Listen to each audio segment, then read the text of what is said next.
राजेश जी, आपका भी बहुत बहुत स्वागत है। आपसे ऑयल एंड गैस स्पेस पे ही राय जानना चाहेंगे, क्योंकि देखिए हम सभी जानते हैं कि बहुत ज़्यादा एक्साइटमेंट नहीं रहा है इस पूरे सेक्टर को लेके। बहुत ज़्यादा न्यूज़ फ्लो भी इसमें बना ही रहता है। पर अब बजट से पहले राजेश जी, जिस तरीके से पूरे सेक्टर को लेके कुछ खबरें आ रही हैं, खासतौर से गैस काउंटर्स को लेके कि जीएसटी परव्यू में लिया जाएगा, ऐसे में पीएसयूज जो है काफ़ी एक्टिव हो गए हैं। क्या आपकी नज़र है किसी स्टॉक पे या फिर वैल्यूएशन वाइज कोई काउंटर जो है आपको अट्रैक्टिव लगता हो इस पूरे स्पेस में से? गुड आफ्टरनून शिक्षित जी, अभिषेक जी और बाकी भी जो हमारे मित्रगण हैं, सबको नमस्कार।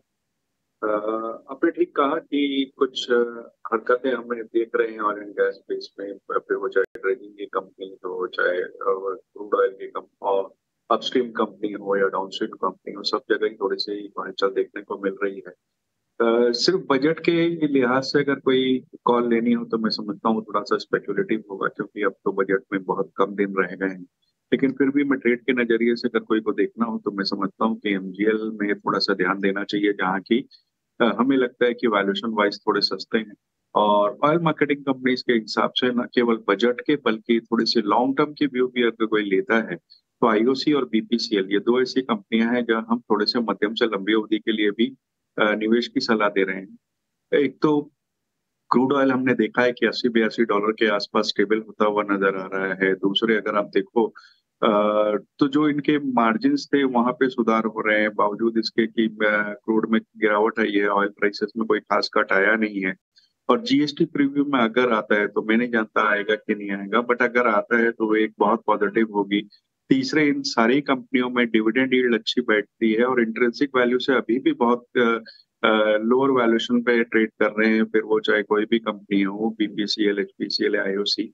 इन तीनों में से हम समझते हैं कि फर्स्ट अगर पैकिंग में ऑर्डर में रखना हो तो बीपीसीएल, फिर आईओसी, फिर एचपीसीएल को रखना चाहिए और यहाँ पे हमारी बाइंग की सलाह रहे। ठीक है, बीपीसीएल में बाइंग की सलाह है राजेश जी की। 306 रुपये का भाव है, 2% ऊपर ये शेयर कारोबार कर रहा है। तो ओएमसीज भी बज़ कर रहे हैं, एक्सप्लोरेशन वाले भी शेयर बजिंग हैं, और जो रिफाइनिंग, प्योर रिफाइनिंग जो स्टॉक्स हैं वो भी बजिंग है आज पूरा का पूरा सेक्टर। और शिपिंग और ये इनमें जो इंफ्रा वाले स्टॉक्स होते हैं ईआईएल जैसे ना, वहाँ पर भी बेहतरीन तेज़ी हम टीसीएस के नतीजे कैसे आएंगे, क्या अनुमान है, ये आपको हम कई बार बता चुके हैं। मुनाफे पर थोड़े से डेंट आने की आशंका है टीसीएस में।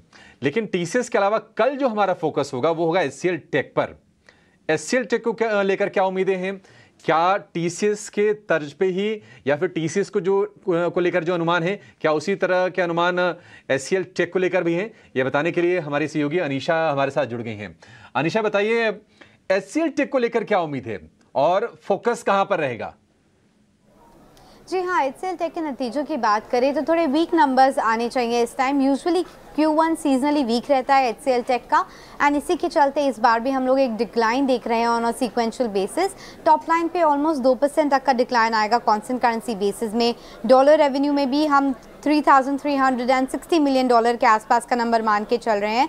रिमेंबर, इस क्वार्टर में यूजुअली एक पास बैक होता है एनुअल प्रोडक्टिविटी गेन का, जो वो क्लाइंट्स को वापस करते हैं, उसके चलते थोड़ा रेवेन्यू डिप होता है। एंड सेकेंडली, लास्ट क्वार्टर में कंपनी ने बोला था एक ऑफशोरिंग हुआ है डील का, एक लार्ज डील का बीएफएसआई वर्टिकल में, उसका भी इम्पैक्ट आएगा। ऑल्सो आपको याद रहेगा स्टेट स्ट्रीट जो था उन्होंने डाइवेस्ट किया था, उसका भी इम्पैक्ट इसी क्वार्टर में आने वाला है। मार्जिन इसके चलते थोड़े वीक रहेंगे क्योंकि टॉप लाइन ग्रोथ ही वीक है, प्लस सीजनैलिटी आता है, तो सब 17% मार्क देख रहे हैं मिबिट मार्जिन में। एंड प्रॉफिटेबिलिटी भी लोअर रहेगा क्योंकि टॉप लाइन लो है, मार्जिन वीक है, तो 3820 करोड़ का हम प्रॉफिट मान के चल रहे हैं। जो ओवरऑल डील टीसीवी है या डील विंस की बात करें तो $2 to $2.5 बिलियन के बीच में आना चाहिए, जो कि रन रेट रहा है तो उसी के आसपास। एंड ओवरऑल एक्सपेक्टेशन है कि कंपनी अपना गाइडेंस मेंटेन करेगा। लास्ट टाइम उन्होंने 3 से 5% ग्रोथ बोला था टॉप लाइन में, एंड 18 से 19% मार्जिन बैंड बोला था, वो शायद कंटिन्यू होगा। लेकिन overall management commentary about demand, about client behaviour, वो काफ़ी इंपॉर्टेंट रहेगा। और हेडकाउंट ट्रेंड्स भी, क्योंकि हमने देखा है बाकी कंपनियों में हेडकाउंट डिक्लाइन था। एचसीएल टेक का आगे चल के क्या आउटलुक है, वो भी फैली इंपॉर्टेंट है।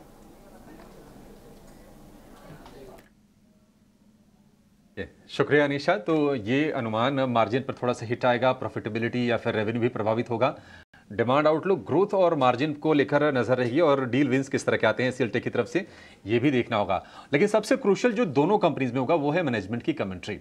आगे को लेकर क्या गाइड करती हैं, क्योंकि हमने देखा है कि जो सबसे ज्यादा रेवेन्यू जनरेट करने वाला वर्टिकल है BFSI, banking financial services insurance वाला, वहां पर स्पेंडिंग नहीं हो रही थी और अब ये उम्मीद की जा रही है शायद स्पेंडिंग वहां पर बढ़ेगी, तो इसका बेनिफिट निश्चित तौर पर आईटी कंपनीज को मिलने वाला है।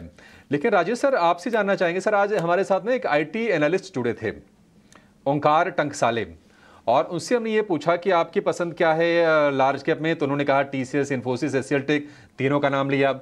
मिड कैप हमने पूछा तो उन्होंने परसिस्टेंट बताया। आप बताइए सर, आपकी रीडिंग क्या कहती है? आईटी कंपनीज अंडर परफॉर्म कर रही हैं, इस साल भी अंडर परफॉर्मर रही हैं, क्या यहां से आपको उम्मीद है कि अच्छे दिन आगे आने वाले हैं? अब बिल्कुल हम दरवाजे पर पहुंच चुके हैं। ये आपने सही कहा, हम बिल्कुल दरवाजे पर पहुंच चुके हैं, क्योंकि देर सवेर ये तो होना ही है कि फेड की तरफ से कुछ पॉजिटिव न्यूज आएगी इंटरेस्ट रेट कट वगैरह की। क्योंकि अगर आप कमेंट्री वगैरह भी देखो जिस तरीके की आई है, या जो वीकेंड पे पेरोल के डेटे आए थे उसको भी देख के लगा था कि शायद सितंबर में रेट कट आ जाए। लेकिन फिर कल जब फेड की कमेंट्री आई तो जो 2% का उन्होंने कट ऑफ बताया है अपने इन्फ्लेशन का, उसे देखते हुए लगा कि थोड़ा समय लगेगा। लेकिन ये बात तो तय है कि देर सवेर रेट कट्स आने वाले हैं। एक बार रेट कट आने चालू हो जाते हैं तो जाहिर सी बात है कि इकोनॉमी में वहाँ थोड़े से चेंजेस आएंगे, और जिसकी वजह से जो डिस्क्रिशनरी स्पेंडिंग है खास करके आईटी की तरफ, वहाँ हमें समझ लगता है कि पॉजिटिव रुझान आएंगे। दूसरे अगर आप देखो तो जितनी भी दिग्गज कंपनियां, फिर वो चाहे आईटी में टीसीएस हो या इन्फोसिस हो, अपने लोअर वैल्यूएशन के आसपास चल रही है। वैल्यूएशन बहुत अट्रैक्टिव है, अगर कोई 1.5 साल का नजरिया लेके चलता है तो बहुत अच्छे रिटर्न बैठ सकते हैं। क्योंकि ये तो तय है ना कि 1.5 साल में रेट कट्स आएंगे और एक ऊपर का कर्व बनने लगेगा। तो जाहिर सी बात है कि वैल्यूएशन के लिहाज से अच्छे हैं, डील विंस आ रही हैं। बस खाली ये देखना है कि मैनेजमेंट की कमेंट्री आगे आने वाले दिनों में अक्रॉस ज्योग्राफीज क्या आती हैं, अक्रॉस वर्टिकल्स क्या आती हैं, और सबसे बड़ी बात है जो मेजर डील विंस है उसके बारे में क्या आता है। नंबर्स के बारे में सबका ही अनुमान है कि या तो 2% प्लस आएंगे या 2% माइनस आएंगे। कहीं कहीं पे हायरिंग की वजह से थोड़े से खर्चे बढ़े हुए हैं, लेकिन जो आपके एट्रिशन रेट थे वो कंट्रोल में आते जा रहे हैं। तो इन सारी चीजों के मद्देनजर थोड़ी से मध्यम से लंबी अवधि का कोई इन्वेस्टमेंट करना चाहता हो तो मेरे ख्याल से ये बहुत सही सेक्टर है। और सबसे अच्छी बात है कि इनमें हर साल एक बायबैक आ जाता है जो दिग्गज कंपनियां हैं, तो इन्वेस्टर को खास करके खुदरा निवेशकों को उससे बड़ा फायदा रहता है। तो अगर निवेश की सलाह दी जानी हो तो मैं समझता हूँ सबसे पहले हमारा तो पसंद में इन्फोसिस ही आएगी, उसके बाद टीसीएस, और सेकंड रैंक में परसिस्टेंट और इंटेलेक्ट डिजाइन। हाल फिलहाल जो पूरा फ्लेवर था मार्केट का, वो आईटी और फार्मा में काफ़ी अच्छा जोश देखने को मिला। आज जो है थोड़ा सा फार्मा बैक सीट ले रहा है। इस बीच राजेश जी आपसे जानना चाहेंगे कि आपकी क्या रीडिंग है, क्योंकि हम देख रहे हैं कि यूएस में drug shortages all time high पे ज़रूर हैं, प्राइस भी बहुत ज़्यादा ऊपर नीचे नहीं हुए हैं घरेलू बाज़ार में। तो क्या फार्मा के जो नतीजे आएंगे उनमें ख़ास तौर से कोई ऐसी कंपनीज़ हैं जिस पे ध्यान रखना चाहिए, या हाल फिलहाल आपका कोई टॉप रिकमेंडेशन इस स्पेस से? देखिए, फार्मा में जैसे आईटी में यूरोप और यूएस मार्केट में जो दिक्कतें थी वही फार्मास के साथ भी चल रही थी, और कुछ इस वजह से भी चल रही थी कि कोविड के समय हम लोगों ने एपीआई मैन्युफैक्चरिंग जो कंपनी है खास करके वहां पर एक बहुत अच्छा रनअप देखा था। उसके बाद कंसोलिडेशन का फेज चला। अब इन दिनों हमें लगता है कि ऑलमोस्ट बॉटम आउट हो गए हैं बहुत सारे स्टॉक, जाके हमें लगता है कि आने वाले दिनों के लिए अच्छी बाइंग की जा सकती है। लार्ज कैप की बात की जाए तो डिवीज लैब में हमें लगता है कि एक अपॉर्चुनिटी बनती है, सिप्ला में बनती है, इवन सर फार्मा में बनती है। मिड कैप की बात की जाए तो हमें एक कंपनी अच्छी लग रही है इस वक्त, वो है शिल्पा मेडिकेयर। अगर आप देखो तो उनका जो डेवलपमेंट मैन्युफैक्चरिंग वगैरह में फोकस है, उसके अलावा वो एपीआई और फॉर्मुलेशंस वगैरह बनाते हैं, न केवल डोमेस्टिक में बल्कि इंटरनेशनल मार्केट को भी केटर करते हैं। और इन्होंने हाल फिलहाल में 500 करोड़ के आसपास की क्यूआईपी करी थी, और ऑन्कोलॉजी में कुछ एक मॉलिक्यूल्स उनके जो हैं बहुत लीडरशिप पोजीशन पे है। मुझे लगता है कि यहाँ पे परफॉर्मेंस में बहुत अच्छी टर्न अराउंड देखने को मिलेगी। कोई 9 से 12 महीने रखते हैं तो मुझे आश्चर्य नहीं होगा कि ये स्टॉक कम से कम 15 से 20% का रिटर्न दे दे। तो यहाँ हमारी खरीदारी की सलाह है। एक और पैक है, वो है चाय वाला। चाय, चीनी, कॉफी भी चल रहे थे, चावल भी चल रहे थे। तो जो कमोडिटीज हैं वहां पर बढ़िया एक मोमेंटम बना हुआ है। राजेश सर, आपसे जानना चाहेंगे, आप तो खैर कलकत्ता के ही हैं और बहुत दूर आपसे नहीं है, तमाम टी स्टेट्स हैं, असम में, दार्जिलिंग में। आप जरा ये बताइए कि ये चूंकि टी बोर्ड ने बोला है कि दाम उन्होंने बढ़ाए हैं 20% के आसपास के, ये टी वाले स्टॉक्स अभी क्या कड़क रहेंगे अभी कुछ दिनों तक, या क्या करें? जिनको प्रॉफिट हो रहा है थोड़ा सोचें प्रॉफिट टेकिंग करने के बारे में। देखिए, मेरे हिसाब से प्रॉफिट टेकिंग करनी चाहिए, क्योंकि अक्सर हमने देखा है कि ये स्टॉक कुछ दिनों तक चलते हैं, उसके बाद ठंडे पड़ जाते हैं, बहुत लंबी अवधि तक चलते नहीं है। वैल्यूएशन हालांकि बहुत से स्टॉक्स के बहुत अच्छे हैं, खास करके हरिसन मलयालम की अगर बात की जाए तो वहाँ अच्छी अपॉर्चुनिटी दिखती है, या बीबीटीसी में अच्छी अपॉर्चुनिटी दिखती है। ये दो ही स्टॉक है जो स्टैंड आउट करते हैं पूरे पैक में, जहाँ की हमें लगता है कि थोड़ी सी फोकस बनाया जा सकता है। या फिर लार्ज कैप में देखना हो तो टाटा कंज्यूमर, जो कि टाटा टी उसके अंदर में है, उस वजह कर। अदरवाइज अगर आप देखो तो टाटा कंज्यूमर अब बहुत बड़ा एक फॉर्मेट हो गया है, जहाँ की बहुत सारे वर्टिकल्स हो गए। बाइंग के लिए इस वक्त हम हरिसन मलयालम या बीबीटीसी में ही सलाह दे पाएंगे, क्योंकि वो वैल्यूएशन के लिहाज से भी अच्छे हैं और मुझे लगता है कि यहाँ पे थोड़ी सी अपसाइड बनती है।